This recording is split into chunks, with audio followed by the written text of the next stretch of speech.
Hello, folks. Welcome to Between Awesome and Disaster. This is your host, Will Carey. Thank you for tuning in. I appreciate you guys listening. If you think I sound a little bit different, that's because I am recording at Earwolf Studios in New York City because my guest on the show this week, I am so excited to share this conversation with you guys because on the show this week, Kevin Allison. You might know Kevin from the MTV show The State, and you should, if you don't, know him from his incredibly wonderful and popular storytelling podcast, Risk. I'm currently working on a pitch for it. It's an incredible storytelling show. It is the kind of stories that you feel like you can't tell anyone, and those are the best stories on this show. So I am super excited. I was able to sit down and talk with Kevin for a little over an hour. It was quite a spectacular conversation, and I talk about the show a lot, this idea of life being a combination of moments that are between awesome and disaster as the link on as the idea for the show. And Kevin's journey from his early days in the Midwest, moving to New York City, being on MTV, being a part of this cultural phenomenon that was The State, and then having that end, and how he got to his next venture, which is Risk, is really the full essence of what I'm trying to accomplish on this show, and that's showing like people having these moments and then ultimately getting through them to the more awesome moments again. So this is a really great chat. If you enjoy this, as I imagine some of you might be new listening to the show, if you are, we are on iTunes and Stitcher. You can leave a rating on iTunes, or you can add us to your favorites list on Stitcher. It helps bring visibility to the show, and I would be personally very grateful. You can follow me on Twitter at Comic Will Carey, and you can follow the podcast on Twitter as well at AwesomeDPod. That's at Comic Will Carey and at AwesomeDPod. So thank you guys again for taking the time to listen to this, and let's go to my chat with Risk's Kevin Allison.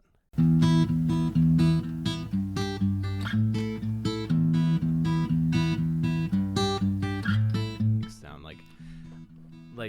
like normally I'm used to like having to be like really on top of a mic when I do a podcast, but I can be a little bit further back. You know what? This is the Michael Jackson mic. This is the Michael Jackson mic. Yeah. Yeah, this is what he did the Thriller on. It just sounds like so good.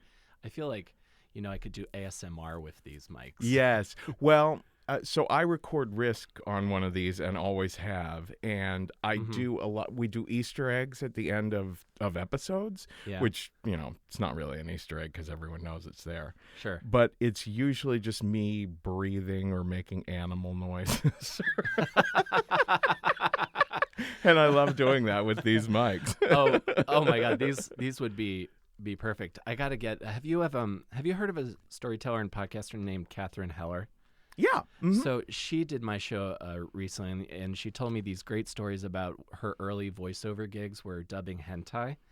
And so she did a couple of the like high pitched like oh my God. These would be so fun for that. Oh yeah. Because even with like the broken English translations, like going from Japanese to English anyway. Right. I was so intrigued, and then I was like, I don't want to know which one she did, but I kind of do. Yeah, absolutely. Yeah, well, another thing that I did, and this is probably maybe one of the craziest things I've ever done on Risk, is I went through a period where I was recording my orgasms. I wasn't necessarily using one of these mics. That would have been too inconvenient to bring a podcasting setup into bed. But I don't know why. Because my orgasms are so weird. I sound like like an old man who has just been like shot by a cannonball. It sounds like there's an emergency that has just happened, and all my guts are splayed all over the room. So I decided to start recording them, and we actually include them in our early versions of our Stamps.com song. There's like 5 of them in the row, and it's just like me going, and people don't know that that's what that is, but it's me having actual orgasms. Oh, that's beautiful. Just like, well, that's like, I feel like, and from my friends who like do like sex positive podcasts and like stuff like that, like the male orgasm always sounds either kind of angry or again like you're being shot. Right. That's what my fiance tells me. It's just like, you're a good person to ask this about, because I mentioned ASMR earlier. I don't know if there's this Super Bowl commercial. It was a beer commercial that had ASMR in it, and I always feel all ASMR sounds inherently sexual.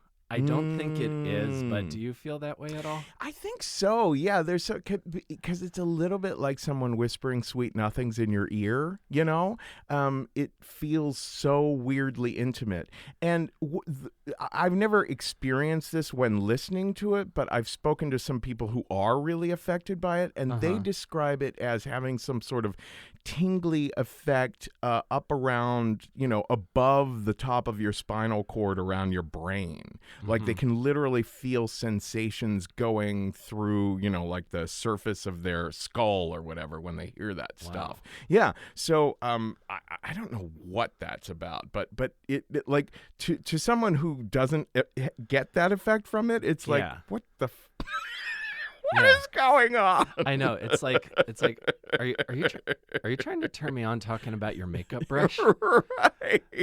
What do you think I'm into? Not judging if I was, but what have you heard about me? Well, the reason I ask you, and I know that everyone, probably a lot of people bring up the kink camps story to you, but I was listening to it again, and I sort of view you. I sort of have this opinion of you. View of you as this sort of like, what's the best way to phrase this? You kind of view me as like a very polite Gigi Allen. That is amazing. Yeah, I was supposed to go see Gigi Allen one night when I was in college, and I forget. It was canceled. It was canceled because he was arrested or something like that. Yeah, that sounds about right. Yeah. But no, that is so funny. Yeah, no, I love that. I love that analogy. Yeah, I talk all the time about the Jekyll and Hyde thing that I've had to deal with in my life. I was raised very devoutly Catholic. And I learned how to be a really good boy, to get good grades, to be like, I don't know, popular. I was just like a golden boy when I was a kid. But but it was because I was hiding the fact. I was aware when I was one of the first things I was conscious of when I was a tiny little kid was that I was gay, and specifically that I liked boys' butts. Right. And so I felt like a freak, like I was warped, and because of the Catholicism, I thought I was gonna go to hell. So I thought if anyone learned about it, I would be disowned by my family, hated by my friends, all that. And that's a terrifying way to grow up. So I had that thing that a lot of comedians do this when they're kids. Right. As a defense mechanism, I was like, I know that I'm really weird inside, that I'm warped and deformed and screwed up inside. So eventually you might learn that and laugh at me. So in order to control that or cut you off at the pass, I'm going to be weird in creative ways that are harmless and fun to get you used to the fact that, he's just weird. And so I feel like my whole life I continue to kind of like present myself usually as a very friendly, approachable, Midwestern, polite guy, but who will often do incredibly weird shit like playing my orgasms on the radio in order to let you know I am really weird, but in a fun way. Yeah. 100%. I relate to that so much, because I didn't have religion super beat into me when I was younger. I remember I did go to church. It was Episcopalian, which the only way I ever describe that to people is the old Robin Williams joke, which is like it's Catholic light. Yes.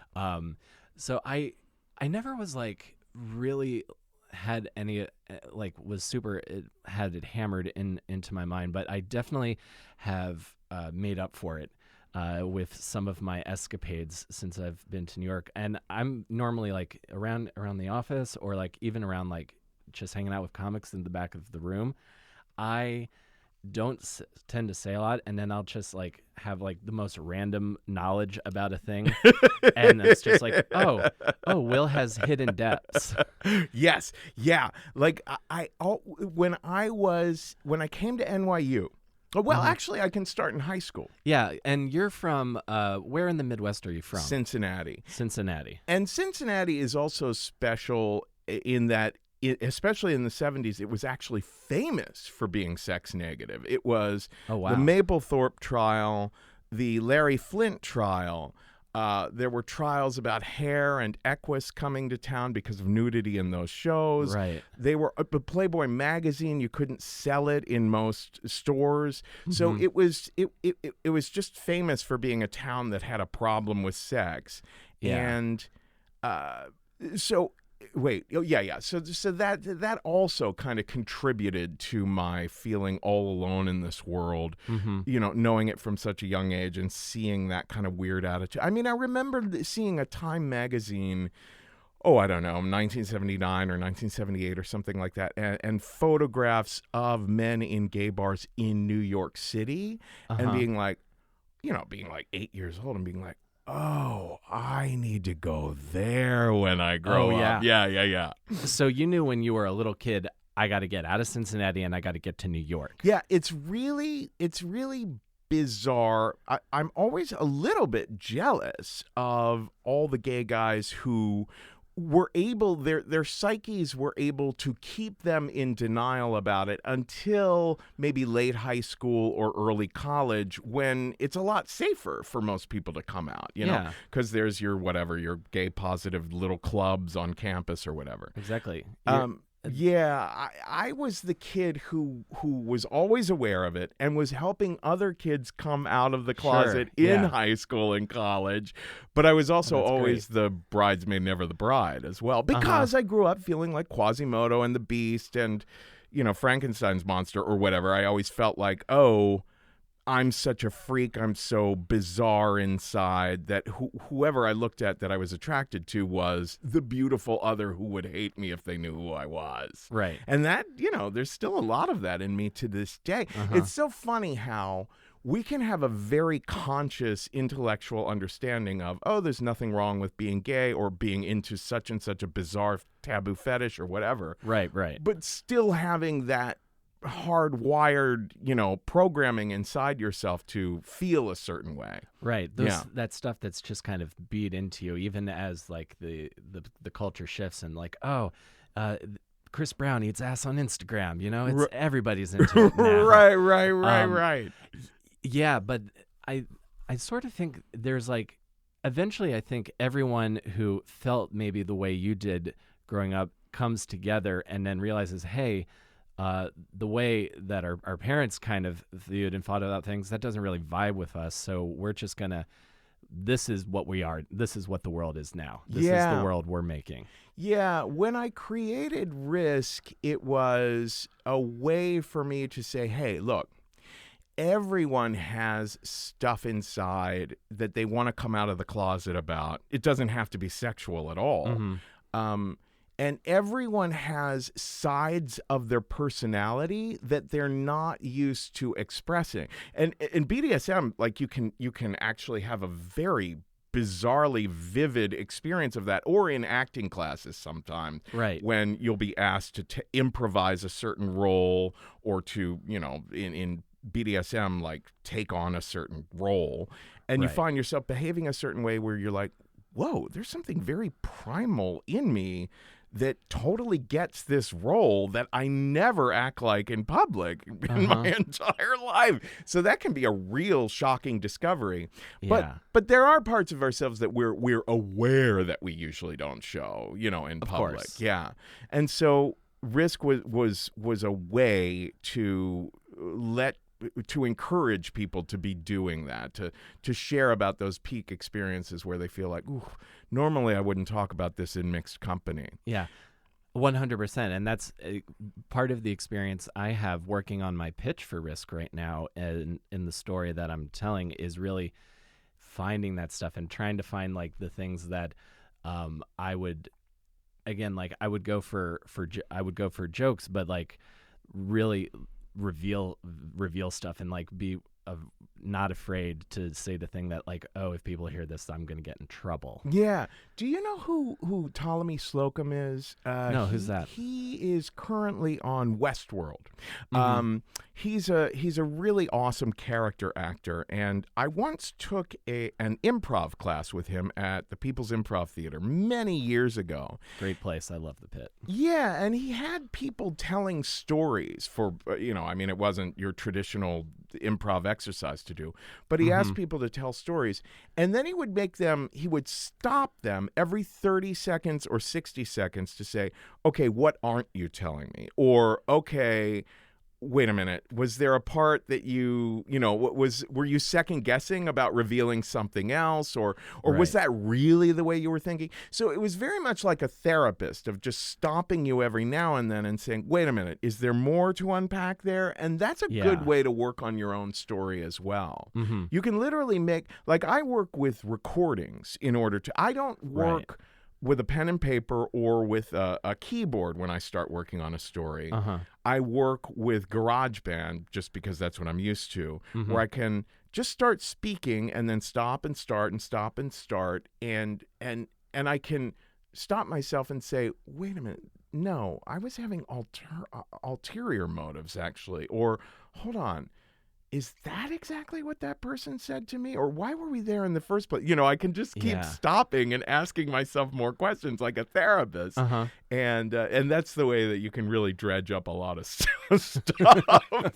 Oh, 100%. Like just finding those, because and I feel like maybe, and especially in New York, because stage time is so precious, so you find yourself doing ways of shortening, getting to the juicy bits in stories and kind of glossing over the larger narrative. That was the big thing that's my big thing I'm working on, is I was just with my recorder in my room just pacing back and forth, like thinking what other details can I provide, because that is really interesting, and some details that for the climate of the way sex is, I think, kind of viewed right now in the couple of years since the Me Too movement has gained prominence, jokes that would make me lose the respect of some of my peers, but maybe they're not talking to me anyway. So, well, it's really funny. Like, Risk has been around since 2009, and I have noticed that especially men who are attracted to women, whether they be bi or straight or whatever, have become a little bit more apprehensive about sharing some of their sexual or romantic stories on the show, because we are in this really interesting period of people readjusting to take a look at these systems of misogyny and the way that abuse can be very subtle sometimes, exactly. Yeah. Like you don't recognize it as abuse at the time, but then you think about it later and with a little more hindsight, and that's what it can views itself as. And I'm not apprehensive in that. I feel like I like to, this is going to sound really hipstery, but I like to feel like I was apprehensive before the people were saying Me Too. I have a joke in one of my stories where I say I get someone to ask me what my favorite thing sexually is, and then I say permission. Yeah. Because I'm so aware of like my height and the fact that I could be viewed as a threat. Right. And that happened once I moved to New York, and I was like going home from shows really late at night and be like, oh, I'm gonna look at my phone and walk around you quickly, strange lady, or I'm gonna pull my keys out because I also live in this building. Yeah. That kind of stuff. And that's really fascinating to explore and share about, like here or in a story. Another thing that we're bumping up against is that in this whole the way that consciousness around a lot of this is evolving is that, Risk started in 2009, so there are stories of my own. I mean, we do a lot of rerunning of stories, and there are stories of my own where I say things where I'm like, oh, that makes me cringe the way I worded that. Right. Should I change it like George Lucas to the Star Wars movies? Right. And I really am trying to resist the urge to, we're going to rerun one of my stories soon where I start the story. Early on in the story, I say, I don't know what the exact sentence is, but it's something like, I have a fetish for Asian guys. And now I hear that and I'm like, oh, God, that is just so, it's just so poorly worded, and it's such a loaded sentence that... Yeah, I'm writing the headlines. Yeah, I can see them. I nowadays, if I were to try to broach a topic like that, there is so much unpacking that I would have to do of that concept. Because, the fact is that I've slept with every kind of man in the world. Right. Yeah. And dated every kind of man in the world and all that sort of thing. And also, all of my stories on Risk are about, all of my stories that get sexual or romantic really are about getting to know an individual, you know what I mean? Like falling in love or being surprised by the various layers of a person's personality. Yeah. So to start with a line that sounds so fetishistic and objectifying, now I'm like, oh God, that makes me cringe. So I'm thinking of rerunning the story, but actually speaking before we run the story, like I am now, like trying to acknowledge, okay, instead of getting on the microphone, getting back on my Michael Jackson microphone and changing that, as if it was never there to begin with, why not acknowledge it and acknowledge that I would prefer not to be censoring the past of the show? Of course. But acknowledge that, man, do I regret how kind of, hurtful that sounds, Yeah. Well, I think that's a beautiful way of approaching it, because again, that is, I think, especially for comedy people, a great way of charting growth. Yeah. Is someone's material and how their relationship to it changes. Like, you can track a comedian, because there's several comedians that will touch on similar subjects over the course of several specials or albums. Oh, absolutely. And if they've got the same opinion from album 1 that they do to album 3 or 4, then are you growing as a person? Right. You might not be. I'm curious. So I kind of want to congrats on 10 years of Risk, by the way. Thank you. I'm curious tracing your path to that show. So when you were 8 years old and in Cincinnati, and you realized that you needed to get to New York City, did you know then that you needed to be in comedy also, or did that come later? Right. It's really interesting. What I knew as a kid was that I needed to be in the creative and performing arts. My first obsession as a kid was records. I was absolutely obsessed with listening to records. Records like, when I was super young, Free to Be You and Me, or Jesus Christ Superstar, or Meet the Beatles. I was always inventing movies in my head while listening to these records. And I remember I watched a lot of Sonny and Cher and Donnie and Marie and just, my father used to take me to the opera. It was really funny. I had 2 older brothers, and he was like, okay, those 2 I can take to the football games, because he loved football and his other love was opera. And he was like, all right, this one I can take to the opera. So I really grew up loving theater. I became kind of obsessed with Broadway musicals at a certain point, and I knew that I just wanted to do something around all of that. I became very, very involved in the theater group at my high school. I went to St. Xavier High School in Cincinnati, which it's a Jesuit high school, and they have an insanely competitive and really, really strong theater program there for whatever reason. Well, the real reason was the woman they hired as their theater director there was just a real maverick, and she was like, this school is gonna have an amazing theater department, and she really did build it. And I was there when she first started all that. So yeah, here's the thing. I was about to tell this story before the Jekyll and Hyde thing. Yeah. Freshman year, I'm like, I have to be in Theater Xavier, right? And whenever I come into a new group of people, whenever I enter a new, where everyone's strangers, I become very, very shy and very self-conscious. Yeah. Because I know that I've got all this weirdness and this comedy and this whatever kinkiness and all this stuff in me, but I'm not sure how to come out to people right away with all this stuff. Right. So we did Bye Bye Birdie. It's 1984. We're doing Bye Bye Birdie, but we're doing it with Birdie as Bowie. And instead of Ed Sullivan, it's Dave Letterman. And it was kind of just a really weird punk show for a bunch of like high schoolers to be doing in 1984. But it was really fun because Bye Bye Birdie, the original, is so, cheesy. Right. But we really punked it up, so it was fun. Nice. I played a character called Freddie in the show who had just one line.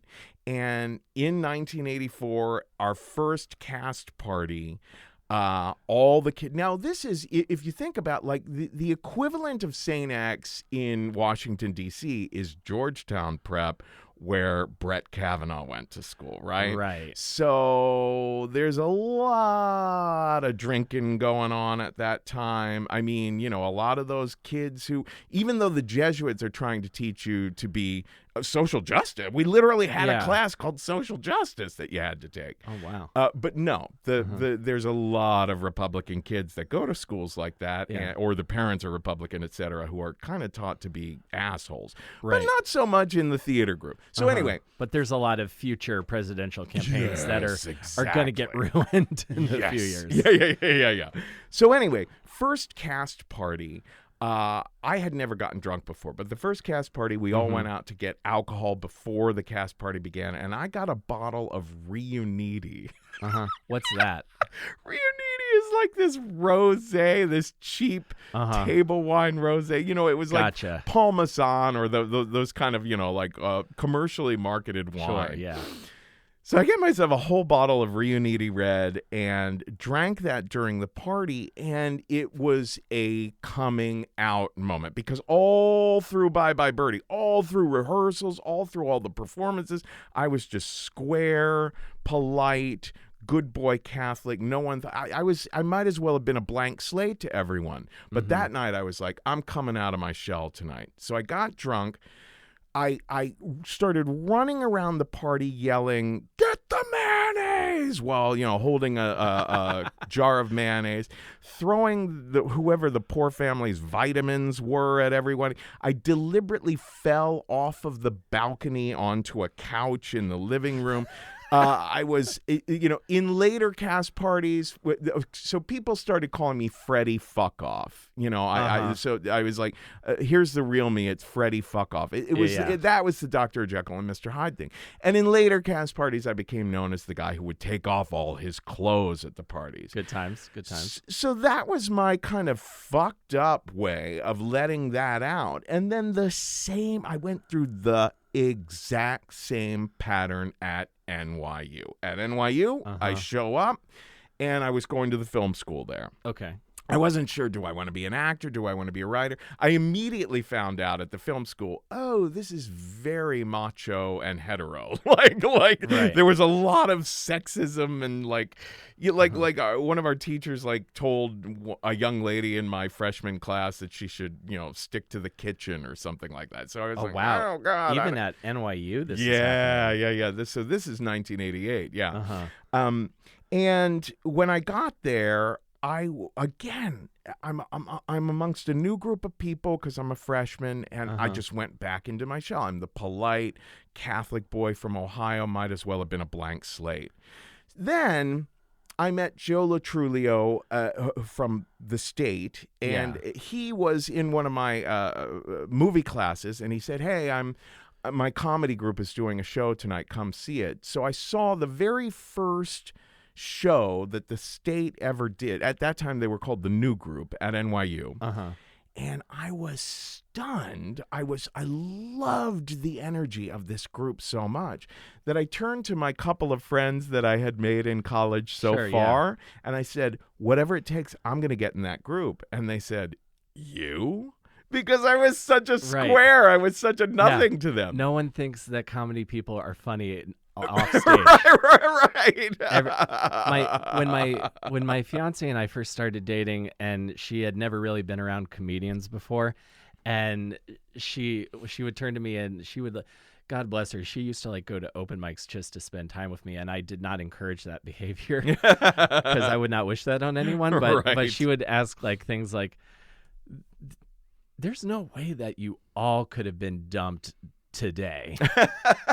like things like that, or like, are all comedians socially awkward? Yeah. Oh my gosh. I was like, pretty much. Yeah. Because she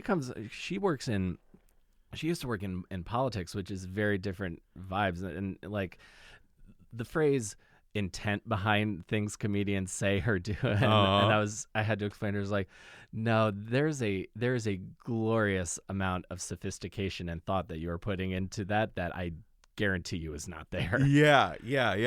I have to remind myself when I'm around other comedians that, oh my gosh, you're so uncomfortable and shy around other comedians, especially if someone is a little, more successful than I am. That I constantly have to remind myself, no, we're all pretty awkward. But yeah, so what I did with the state is I kind of stalked them. I tried to get into as many of their classes as I could. And then one night I did that same sort of Freddie fuck off sort of coming out of my shell thing. Right. We were all at this punk bar in the East Village that no longer exists. It was do you remember what it was called? It was called The Dugout. It was on 2nd Avenue, somewhere around 9th, 10th, 11th. Because as like a punk person, I genuinely like crave like the history of the New York City like punk and music. Oh god. Era. Well, there was no actual but it was like the music where the punks, playing there. But it was like where the punks hang out. Exactly. Lots of mohawks and studs. yeah. It was a mess. And they had like dollar pitchers, I think. I mean, it was ridiculous. So the whole state is there one night, and we're getting very drunk, and I go into the bathroom, and I decide, I know what I'm going to take off all my clothes. And there was about an inch of urine water on the floor in this bathroom, so I had to very meticulously take off my Doc Martens, take off all my clothes, and then put the Doc Martens back on without getting a bunch of urine water on my feet, right? Sure, yeah. Then I exit the bathroom with a pint of beer in my hand, and it's the kind with a handle, so it felt very, like, brah!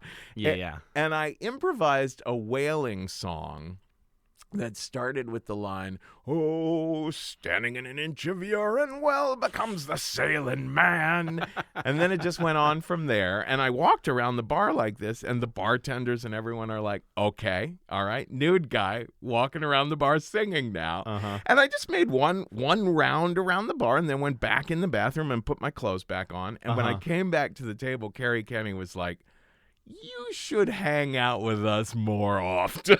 Perfect. And I was like, it worked. There's my audition, Oh, spectacaler. What other sketch group is going to have that audition story?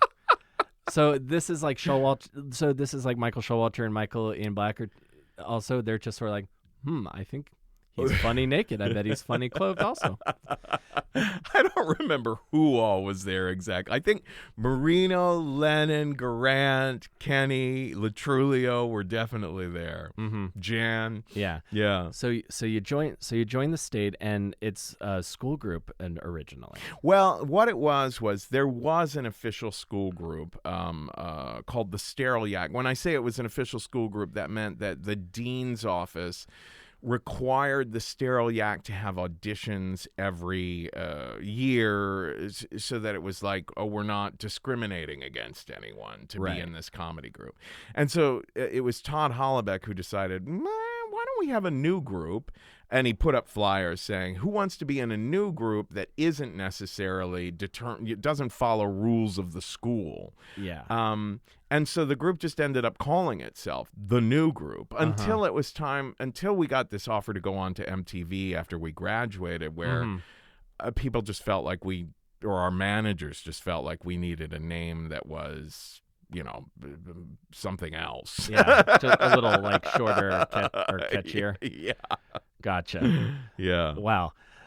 Yeah, because I feel like the state was sort of like, and correct me if I'm wrong, for being on MTV at the time, was sort of like, again, like the young, like kind of, again, maybe more punk rock alternative sketch comedy to what SNL was at the time. Gosh, yes. We were very big for our britches, and we were very kind of full of ourselves. I mean, we were very, very confident and kind of loved our sensibility. And what was special about us was that we were super, super close. We were college friends since our freshman year in college, and had spent 24/7 with each other for years, because we spent so much time together socially and creatively.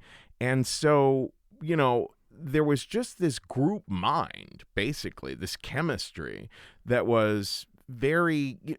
When you watch The State, I think you get the impression that you're in on our sensibility, that we're not pandering, that we're doing what we find funny, and if eventually you'll get it, you know what I mean, if you keep watching. Yeah, completely. And so yes, we were very, at the first there was SNL, and then I think Mad TV came on also while we were on. I think so, yeah. And we were pretty critical of both of those entities and they're very different. They're corporate shows where there are the people producing are different than the people. We were doing it all. We were an 11-headed monster that was doing the writing and the directing and the acting and the editing and yada yada all ourselves. And everyone has kind of their own sort of strength.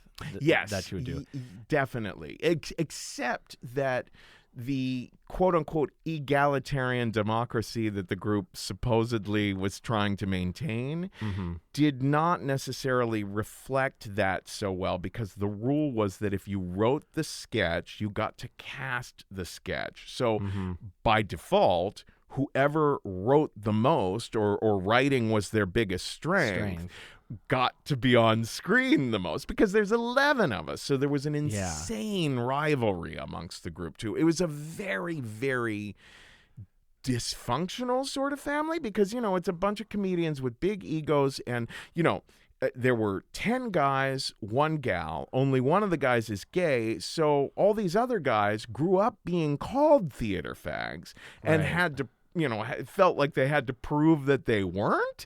So there was a lot of, like Carrie Kenny was a lot better at dealing with little misogynistic groups that would come up in amongst the group than I was at handling gay jokes that would come up in the group. Yeah, totally. Yeah. But it was, and also during our college years when we were at NYU, the group started off with like 16 people or something like that. And then we would have what we would call 11 o'clock meetings, it was Michael Black. He took it upon himself because he was he didn't drink. Right. The rest of us by 11 o'clock. We're too drunk on any given night in college to do anything. So we all determined that, I don't know why, but it felt like when it's approaching midnight, that's a good time to let someone know we're kicking you out of the group. Right.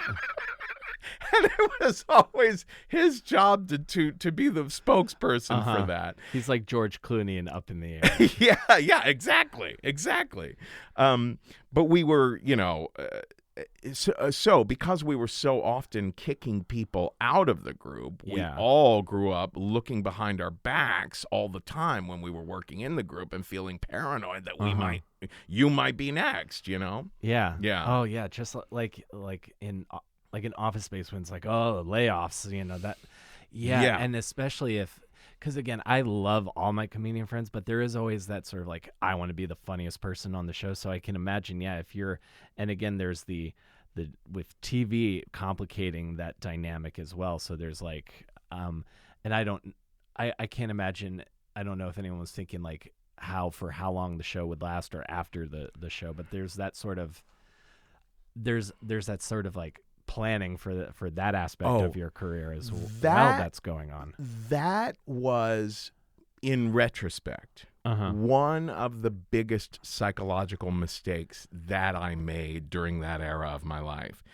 And that is, you can go back and see interviews with us, both, filmed interviews and interviews in like the New York Times and stuff like that, where we talk talk the talk of, we're going to be together forever. We're planning. Right. We're not doing this for any individual. We're building a creative entity called the state, and just like the Rolling Stones, we'll be doing this forever.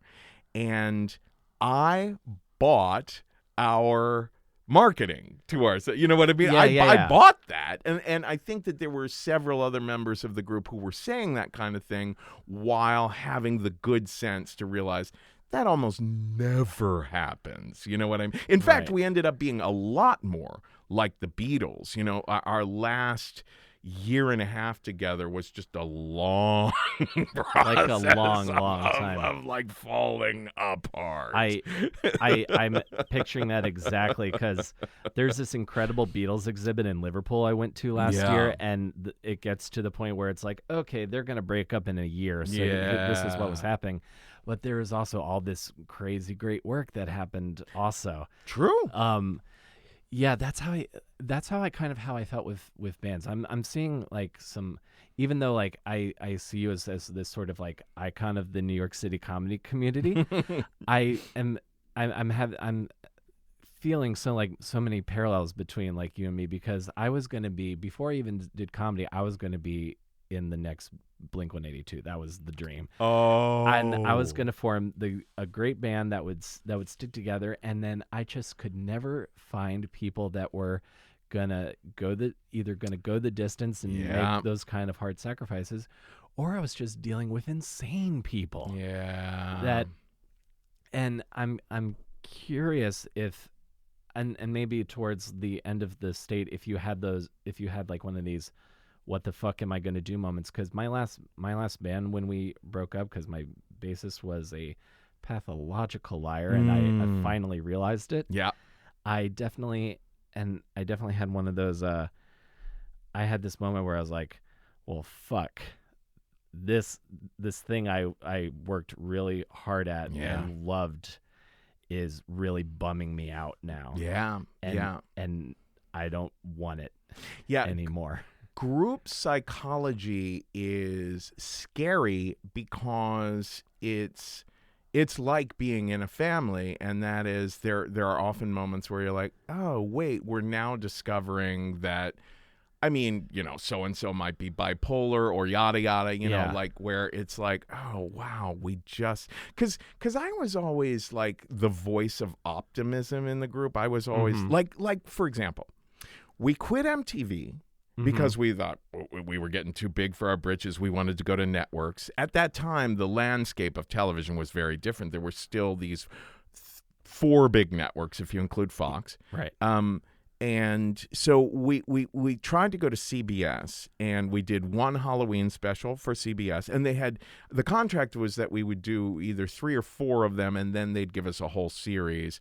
But Les Moonves was hired the week our Halloween special aired, and his attitude was, oh fuck, I've got so much to think about. I don't want to think about a bunch of kids doing sketch comedy. Just fire them, because we didn't get good ratings on our for our Halloween special. Right. So you're talking about, was there a time when I was like, oh fuck? I literally, it was weird. We found out we were fired from CBS. Then we went to play indoor baseball, like batting cages for I don't know, and get drunk. We got we got drunk and hit baseballs. This is I have done that. I have done this activity before. It wasn't at batting cages. It was when I was in high school, and we hopped the fence into my old middle school late at night and started setting off firecrackers on the pitcher's mound. So anyway, after we hit baseballs at batting cage, which of course is not something I can do no athletic activity at all. Mm-hmm. I went back to my little tenement apartment on Ludlow Street, and I literally lay down on the floor on my, filthy carpet, and my body started shaking. That had never happened to me before. My body was convulsing. And what it was, I knew what it was. It was that there was so much dread and fear.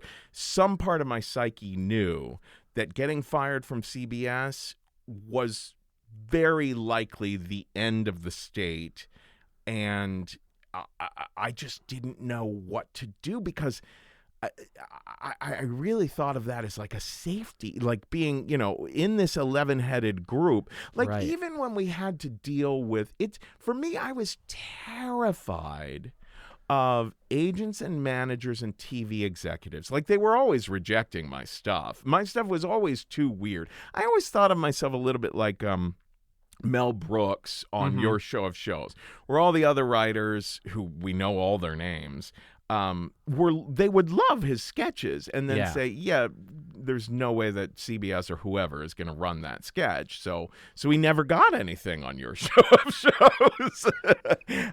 So that's kind of the way I felt in the state. Oftentimes the group would be like, okay, this insane sketch that Kevin wrote was great. And then the higher ups at MTV would be like, yeah, no. So I was always terrified of the gatekeepers, basically. Yeah. And now I was looking at creating a solo career, most probably, after we were fired from CBS. And I was like, I don't know how I'm going to do that, because, one, having been in this cutthroat group for 8 years now, where I have all kinds of weird mixed feelings about, I feel kind of scarred from some of the beating up on each other that we would do. Sure. I felt just terrified of comedians in general. And two, having been rejected so much by the higher ups at MTV and whatnot, I felt like, how am I going to impress those kind of people as just one person? So I was terrified when the group broke up. And the breakup did end up lasting like an entire other year, because we decided, all right, well, then we'll try to make movies. And we signed a contract with Disney, which was a crazy disaster that, that never panned out as well. Yeah. So you've definitely and I imagine you're like network TV. I imagine that at that time's like you viewed as the pinnacle. Like, oh, I remember how this part of the conversation started. I was always the voice of optimism. Right. So when CBS fired us and we had our first group meeting together, I was like, let's just go back to MTV. They had offered us 5 more seasons. Whoa. So we would have had triple, if we had done those 5 seasons, we would have had quadruple, I guess, the amount of shows that we ended up producing anyway, Sure. I think we only did 30 or 28 or so episodes for MTV. If we had had 5 more seasons, there would have been so many more episodes and so much creative control at that time at MTV. Oh, yeah. But the group was like, no, that feels like a step backward, And there was also this weird movement in the group at the time. Not many people talk about this. I guess it's in our book. There's a book called The Union of the State, which is kind of like the oral history of the group. Yeah. But yeah, there was this movement among some of the members of the group that it not be a democracy anymore, that there be head writers and featured players and supporting writers or some sort, turning it into more of a hierarchy based on who seemed to be doing the best. And that created all kinds of strife between us. So, I bet. Yeah. So it was, it was ugly the way that it all broke up. And eventually, basically, I did end up, I can think of no more absolutely human moment than just laying on the ground shaking from anxiety and fear. Yes. Then that what the fuck am I gonna do just when, because there's you can at least have, if you have an idea of where things are going, you're kind of okay, I'll hang my hat on that. But when it's just nothing, it's got to be like falling off a cliff and wondering if you're gonna just fall until you reach old age or eventually there's a bottom. in the last season of The State, you can see me reading a book in one of the sketches. I'm just an extra in the sketch, but you can see that I just used the book that I was reading at that time as my prop, and it was The Power of Positive Thinking. And the reason I'm reading that book is because I was reverting back to Christianity because I was so worried about where things were going that I was just praying and praying and praying that it was going to work at CBS. Like literally, like, you know, locking myself in the closet, you know, when everyone else was in the writer's room, and praying that this whole CBS thing works. So yeah, I was scared that this wasn't going to work. And when it didn't work, I was very scared about what does the future hold. And I think that, you know, in a way, all that fear it set the stage for a decade of failure to come. You know, the fear itself was, you know, kind of... because I was engaging in so much fear, I kind of shot myself in the foot. So stage fright started to happen with me. My first time on stage at Luna Lounge. Luna Lounge was the only place to do alternative comedy in like 1996, right? And it was huge. I've heard about it. That's where like Marin and like Janine Garofalo. And everyone was there. Yeah, Sarah Silverman, Dave Chappelle, Zach Galifianakis, Amy Poehler, like all those folks were there. Louis C.K. So it just felt it just felt such a big deal to do something there. Even though most of those folks were not yet famous, you could tell that the room was filled with talent. Right. And it was also, it actually was a punk rock bar. Like it was punk bands otherwise every other night of the week. Luna Lounge, I forget what it was called, but on Monday nights was the comedy night. And it was such a fire trap that everyone was sitting cross-legged on the damn floor, the audience, right? I mean, it was insane.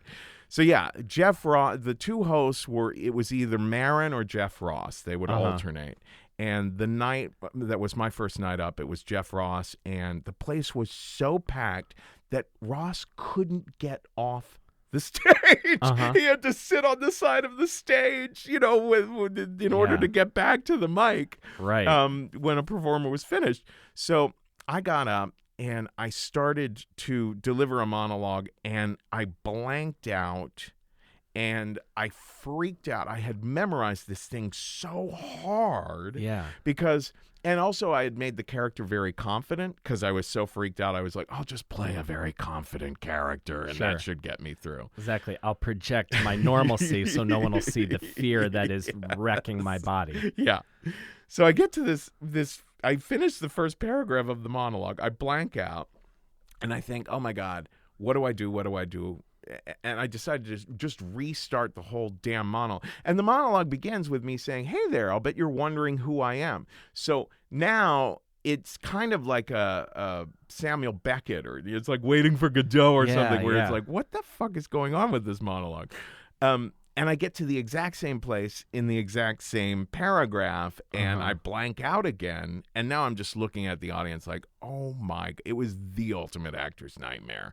Yeah. And I looked at Jeff Ross and I said, I can't do this. And I started to try to flee the theater. But in order to flee the theater, I had to walk over all of these people sitting cross-legged. Yeah. And because it's alternative comedy, they were like, oh, this is like a Kaufman bit, you know? Right. They think it's part of the thing. Yeah. So they're like, you can do it, do it. And they crowd surfed me, which is really awkward when people are sitting down. Like I'm bobbing up and down 3 feet above the ground. They crowd surfed me back up on stage, and I did finish the monologue because I felt like, you know, all of a sudden I was in a relationship with, they were the dominant partner, the audience. Where you're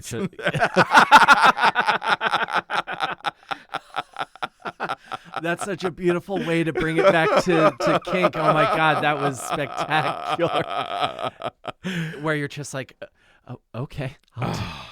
But I'll tell you. Yeah. You talk about learning lessons. Like I saw very well-connected agent of big comedians was there that night. Mm-hmm. And he saw me afterwards and he was like, you were the funniest guy tonight. And so that was a great thing to be hearing from, a big agent. Oh, yeah. And I said, I can't help but shoot myself in the foot. I said, oh, you don't understand. I was really trying to flee the theater.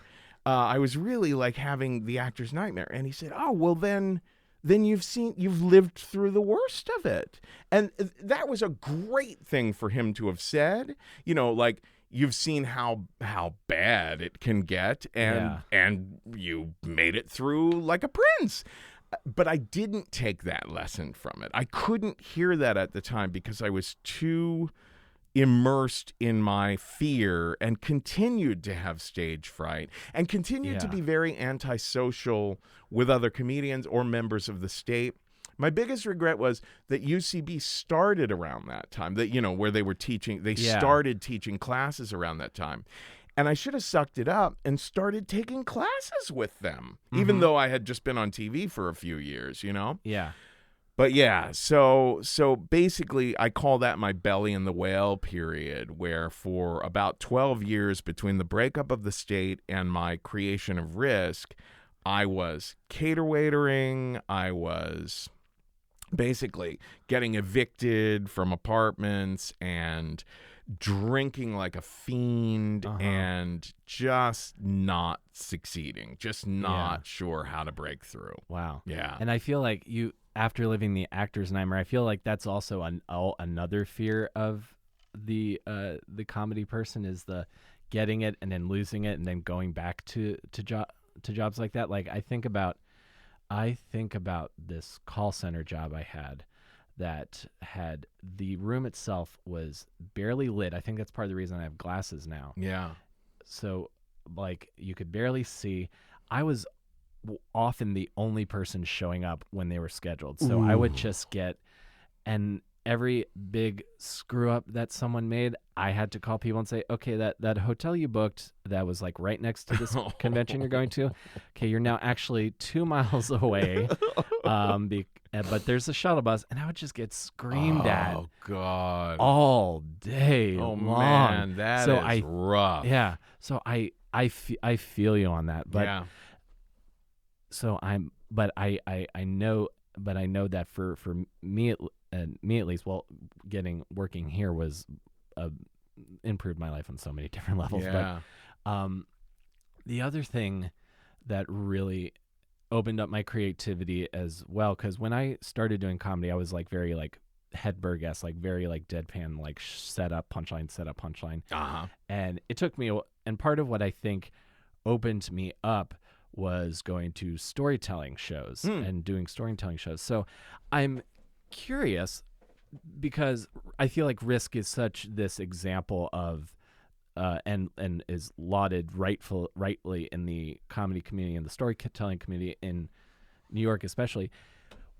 And I feel like maybe mainstream comedy audiences are going to start using the word storytelling a bit more, but was that a genre of performance that you were aware of prior to creating Risk? That's a great question, because the truth is what I did for those 12 years that I was in the belly of the whale was I was attempting to do more or less like solo sketch comedy. I would get up on stage as a crazy character, a kooky sort of sketch comedy kind of character. Right. And I'd deliver a monologue that lasted, 10 or 12 minutes or something like that. And in January of 2009, I put together yet another of these solo shows, but this one was called F Up. So it was about 5 characters who had effed up their careers. So it was clearly trying to be autobiographical, but at the same time, it was still very much kooky comedy characters. Yeah. And I did it at San Francisco Sketch Fest, and almost no one was in the audience, but Michael Ian Black was there. And the show that night was a bit of a disaster because the mics weren't working and the theater was quite large, so I was screaming the whole show. Oh, man, I've had that show. Yeah. So afterwards, I said to him, well, what'd you think? And he said, Kevin, I got to tell you, I really think that the whole audience kind of just wanted you to drop the act, just stop with the kooky characters, and just be yourself. Just tell your own true stories. And I said, oh God, that feels like there's so many sides of because I had spent years like auditioning for things and thinking, oh, what would Hollywood want me to be? Because I'm a little bit too raunchy and kinky and people don't get that. And I'm a little Midwestern at the same time and kind of polite. And sometimes I can be rather intellectual and over the top with absurdity. And it's too many strange things. So if I'm myself, it feels too risky. And he said, that's the idea. He was like, risky, hold on to that word. Because if you feel like you're on stage and you're being yourself and it feels risky, then you're probably opening up a bit to the audience and they'll open up to you. So I knew about the existence of the Moth, and I knew about one other story. I had never been to the Moth or heard it before, but I had heard of it. Yeah, and I knew of the existence of another storytelling show at that time, a show called Stripped Stories at UCB Theater in Chelsea. It was Margot Lightman and Julia Rossi did this show. And it was all stories about people's sex lives. And I had met Margot somewhere. So I called her and I said, like, as soon as I got home from San Francisco that week, I was like, all right, I really feel like Michael saying that to me was kind of like the voice of God telling me, try this other thing. Because he had kind of been saying stuff like that to me for years. Right. And so I was like, okay, I am going to try telling a true story, even if it's terrifying to me. So I called Margot and I said, hey, how about if I tell a story at your show? She was having a show like that Friday night. And she was like, great. I said, how about if I tell a story about the first time I prostituted myself? Or actually, it was more of an attempt to prostitute myself that became a comedy of errors. And she said, that sounds perfect. So I worked on this story, and it was really interesting to work on a story for the first time because I was very much in a comedian's frame of mind, and I was also like, I don't, a lot of people like their connection to writing a story is personal essays that they might have written in high school or college, Right. Like the thing where you start with a thesis statement and then, And you have to prove a point. Yes, It's exactly. not necessarily like Spalding Gray. Right. Yeah. So I was like dealing with, I started off writing things down with pen and paper and all that. And so it was awkward at first putting my first story together, but I did put it together. And then the day of the show, I called Margot. I was terrified. It felt like this was way too revealing to talk about prostituting myself. And I called her and I was like, I'm so sorry. I think I have to cancel. I have to pull out of this show. I was like, I have to be honest with you. It just feels too risky. And she said, oh my God, that is great news. And I said, what? She said, oh, on the day of the show, because I do a story about a show about sexual stories. Yeah. On the day of the show, there's very often someone who calls and says, I don't think I can do this. This feels too risky. And she's like, if I can convince that person to do it anyway, that'll be the story that knocks it out of the park that night. Right. So I was like, okay, you convinced me. So I come out, it's at UCB, and the first thing I noticed is that everyone in the audience seemed to be like a frat boy. I was like, oh, great. Like kind of, my worst nightmare. Right. Everyone all of a sudden looked like they were, back at St. X and, the Brett Kavanaughs of the world. Oh, my God. And you're going to tell this incredibly revealing story about prostituting myself. Yeah. So anyway, but I did indeed find myself, especially in the beginning of the story, thinking, hearing the voice in my head saying, oh, that sounded too gay, or, oh, that sounded a little too absurd, or, oh, now you really sound too Midwestern or polite or whatever. Yeah. But I just kept plowing ahead with the story, and I noticed they were leaning forward. And for the first time, I was like looking into people's eyes. I was very not used to that. I was very used to when playing a character on stage, just reciting something memorized and kind of being in my own world. Right. But now I was like I was conversing with the audience, and I felt this sort of, I don't know what to call it, except a kind of electricity between me and them. Like there was a real connection being made there. Oh, yeah. Like you're just like jamming on the story and then they're in it and you're in it. And it's just like, that's like, I feel like one of those magical moments that like when people talk about performance and this special thing, that's one of those moments. Yeah, where you can feel that it's resonating. You can feel that they're getting or that there's, like what was interesting to me afterwards was that I was used to people saying that was funny to me after getting up and doing a kooky character on stage. Mm-hmm. But after that show that night, people were coming up to me and they were saying, that was so weird. I've never prostituted myself. But the emotions you described at that one moment reminded me of this argument I got into with my dad when I was a 7th grader. Like that's the thing about true stories is they will often... Like, I've experienced the same thing with, like, my kink camp stories. A lot of people will come up to me and say, well, I'm not kinky at all. I have no interest in a lot of those activities that you describe having done. Right. But it totally got me emotionally because you described a lot of the same feelings or thoughts I've had in totally different situations. So the fact that it really hit people like that, I walked away that night from the UCB Theater, walking down 8th Avenue. I so vividly remember it.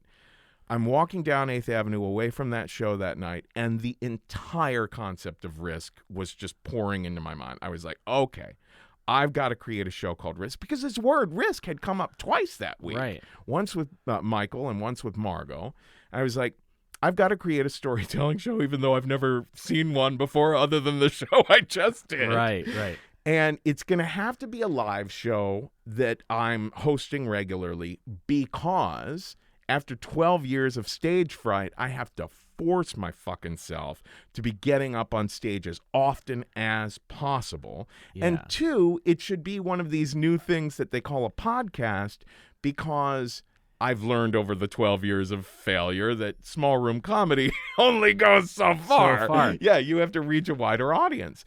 Mm-hmm. So I spent the rest of that year, that was in January that happened. And the first Risk live show happened at Arlene's Grocery in August. Uh-huh. So there was a lot of planning and asking people for advice and inviting other comedians to, maybe do the show in the future. And we were working on radio style stories all through the summer, Mm-hmm. So it's kind of funny because the first episode of Risk took months to put together. And then we were like, wait a minute, how often are we going to put this show out? So I created a show that's incredibly hard to produce on a weekly basis, which is why I'm always kind of exhausted. Oh no, I feel kind of the same way. Like this show's pretty straightforward to put together, but I have these aspirations of doing like radio style pieces with some of my longer stories, like really just shining myself up for This American Life. Yeah. and it's just like, okay, well, the music is like here, but that's something I listening to the show is that you are, if This American Life is the Beatles, you're the Rolling Stones. Sex, drugs, and rock and roll, Kevin.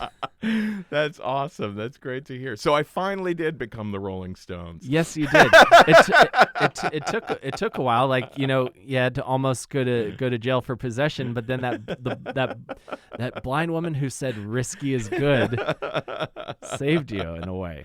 That's right. Yeah. So it really did save my life. I mean, when I first started making the show, I was penniless and I didn't have a job at the time either. This was 2009. A large part of it was also, it's very interesting to look back at certain turning points in your life. Like we were talking about the shaking on the floor earlier, like they were like somehow that seems now like a mythical moment almost.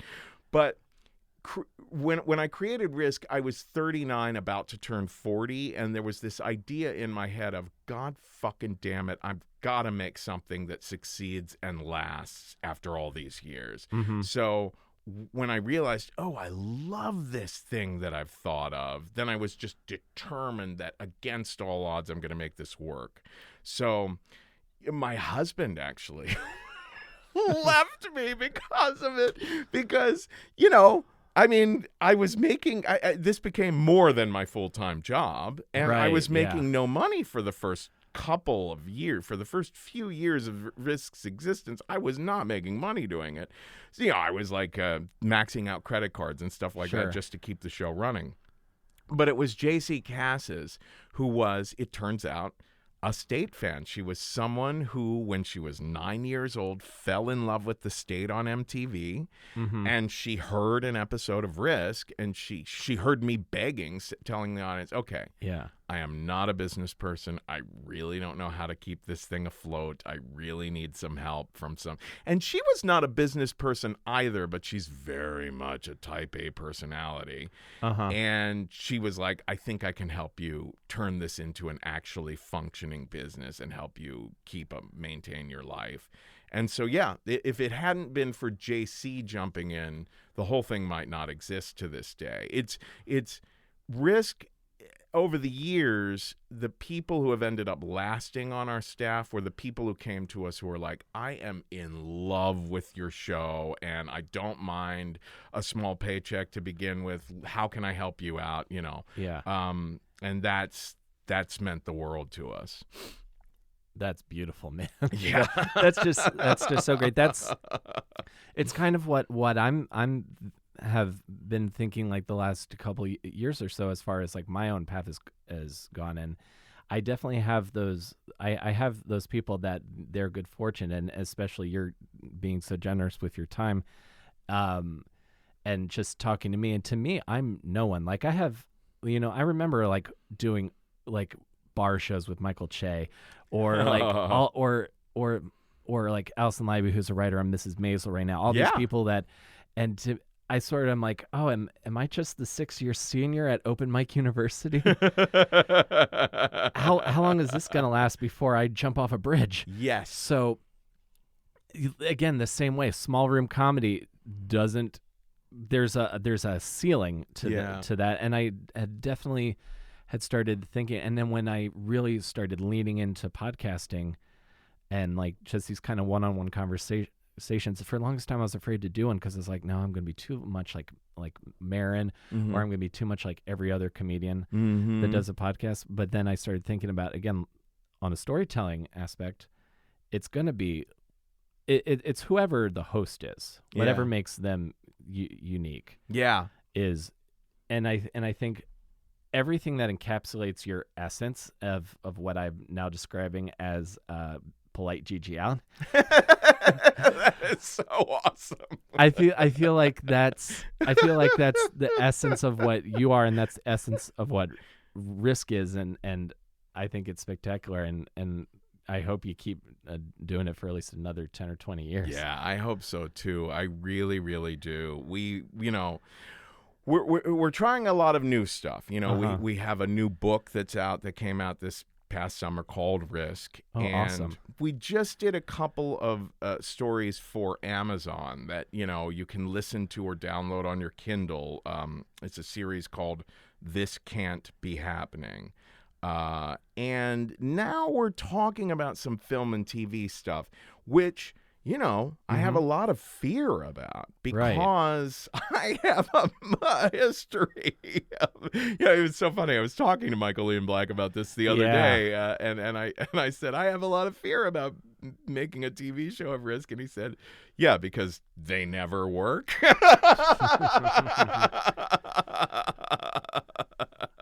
He meant just TV shows in general, you know, but obviously some TV shows do work. Yeah, he's got that great. I love that great joke of his. I think one of his albums, he opens it by saying, "You might know me from Canceled on MTV," or one of my other. I think about this a lot. I saw Zach Galifianakis in college. It was right after his VH1 talk show got canceled, and he was doing stand up again, and he had brought someone from the paper up and and she asked a question about it. I was like, oh, did that show get canceled? I thought we were on indefinite hiatus. Right. Yeah. Well, I hope that a TV show happens, because I feel like with your wealth of knowledge and experience, and maybe with some hindsight into group dynamics based on your time in the state, and given the ever-flowing, wide open nature of TV in the year 2019, I think you can create something spectacular, and I'm hoping, and I've already learned a lot just from working on my second draft of my story. I'm hoping to be a small sliver in your legacy. That's awesome. Thank you so much. Thank you so much, Kevin, for doing this. It really means the world to me that you would come and do my podcast. Oh, thank you. It's been a real pleasure. Thank you very much.